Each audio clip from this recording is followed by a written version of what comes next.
아시아 주요 증시 시황 함께 확인해 보시죠. 어제 건국기념일로 하루 쉬고 돌아온 일본 증시입니다. 빅테크 중심 강세에 탄력을 받았지만 미 관세 우려감에 상승폭이 제한되는 모습인데요.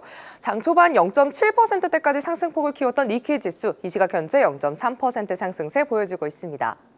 일본 증시 대표 지수죠. 니케이 지수를 추종하는 에이스 일본 니케이 ETF 추이도 체크해 보겠습니다. 지난 3거래일간 파란불을 켜면서 마감했지만 오늘은 기관의 수급과 함께 간만에 상승 곡선을 그리고 있습니다. 출렁임이 있기 좀 하지만 빨간불을 유지해주고 있고요. 현재 0.5%대 상승세 보여줍니다.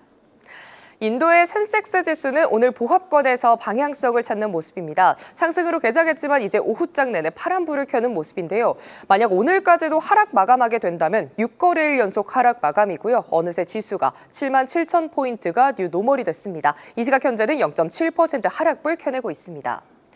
관련 ETF 추이도 함께 확인해 보시죠. 인도의 또 다른 대표 지수, 니프티 50 지수를 추종하는 ETF인데요. 오늘 니프티 지수 역시도 하방 압력을 받으면서 ETF도 함께 하락세를 보여주고 있습니다. 이 시각 현재 1% 가까운 낙폭 그려내고 있습니다. 전일 0.4% 상승하면서 하루 만에 상승 전환에 성공한 베트남 VN 지수입니다. 오늘 장중 1270포인트를 상회하면서 일단 상승세를 보여주고 있는데요.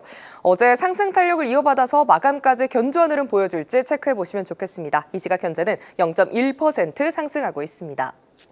국내에 상장된 베트남 증시 관련 ETF입니다. 베트남 호치민 거래소에 상장된 대형주 상위 30개 종목에 투자하는 VN30 지수를 추종하는 ETF인데요.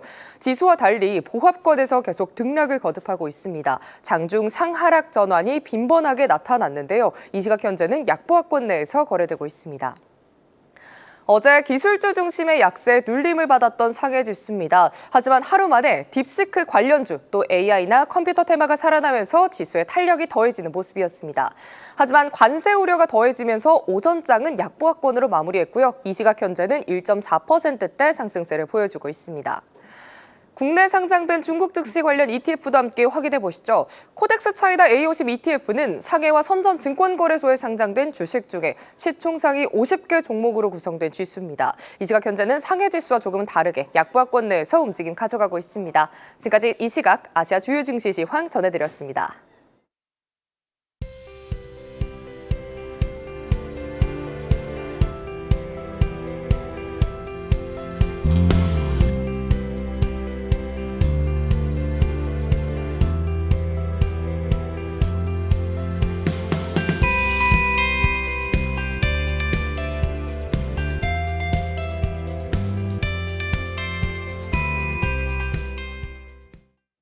네, 계속해서 오늘은 중국 증시 소식 들어보죠. 미래에셋증권 박수진 연구원 전화로 연결돼 있습니다. 연구원님 안녕하십니까?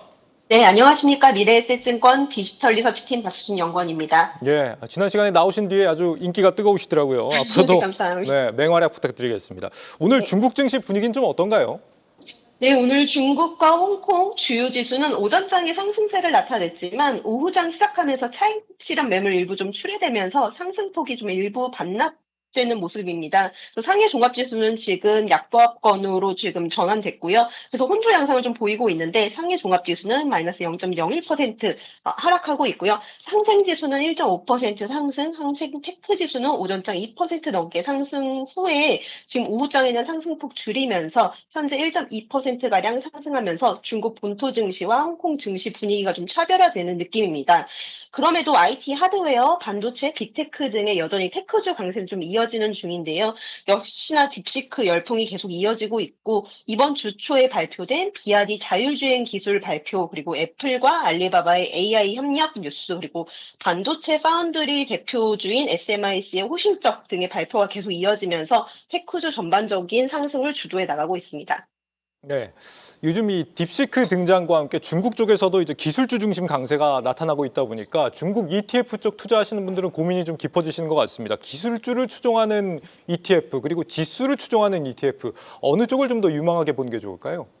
네, 우선은 좀 전반적인 배경을 먼저 말씀을 드리면 네. 중국은 1월에서 2월까지 이제 경제 지표를 같이 합쳐서 발표를 하기 때문에 2월에는 실물 지표 발표가 없습니다. 그렇기 때문에 이제 경제 지표가 뭐 개선된다라는 쪽 힘으로 전체 시장을 끌어가는 힘은 좀 당분간은 부족할 것으로 보이고 있긴 하거든요.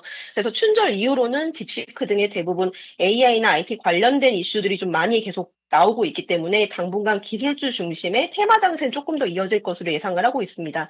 그런데 이제 중국 주식 투자를 경험해 보신 분들이라면 예전에는 중국 주식하면 이제 소비와 연결해서 많이 투자를 하셨을 거고 여전히 소비 회복에 대한 기대감도 좀 여전히 상존할 텐데 최근에 1, 2년 사이에 좀 디플레이션 국면이 길어지는 추세입니다.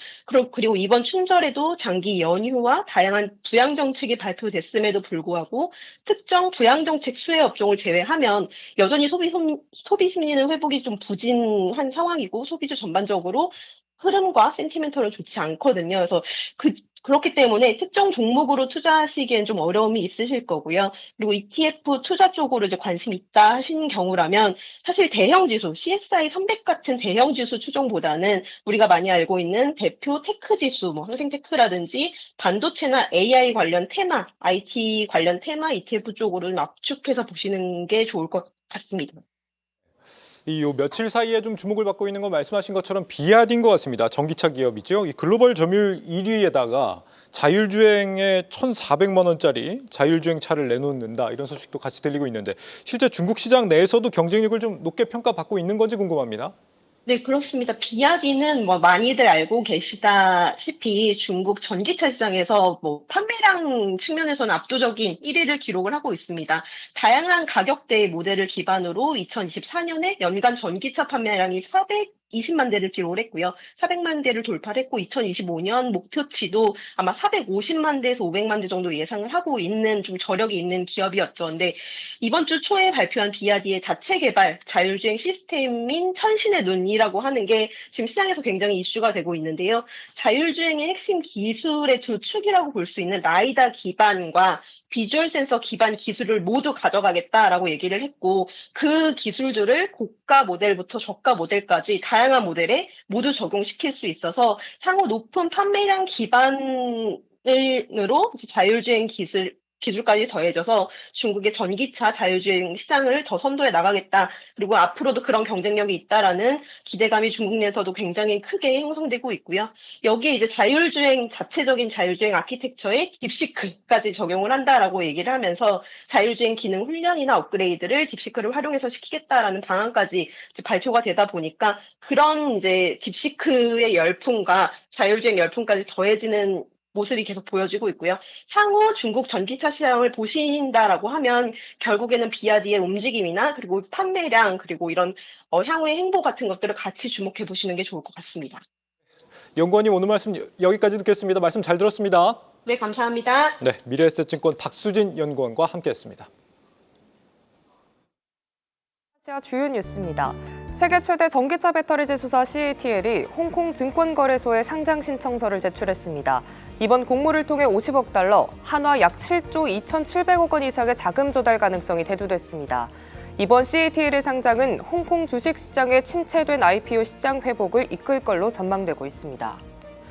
인도 루피 환율이 약 2년 2개월 만에 최대 폭으로 상승했습니다. 약 5년 만에 인도 중앙은행의 기준금리 인하가 루피 약세를 부추기면서 지난 2022년 11월 이후 가장 큰 폭으로 올랐습니다. 대만 폭스콘이 일본 자동차 제조업체 닛산의 인수설을 부인했습니다. 폭스콘의 목표가 인수가 아닌 닛산과의 협력이라며 선을 그었습니다. 닛산의 지분을 소유한 프랑스 르노와의 협력도 논의하고 있다는 소식이 전해지면서 두 기업의 협력 가능성이 커지고 있습니다. 일본 정부가 미국의 철강 알루미늄 25% 추가 관세 적용해서 일본을 제외해달라고 요청했습니다. 트럼프 대통령은 관세 예외나 면제는 없다는 입장을 밝혔지만 호주에 대한 관세 면제를 고려하고 있다고 말한 바 있습니다. 이에 이번 조치가 발효되는 오는 3월 12일까지 각국의 치열한 외교전이 예상되고 있습니다. 지금까지 아시아 주요 뉴스였습니다. 계속해서 다양한 경제 이슈를 알고 싶다면 구독과 좋아요, 알림 설정 부탁드립니다. AI 캐스터 권미정이었습니다.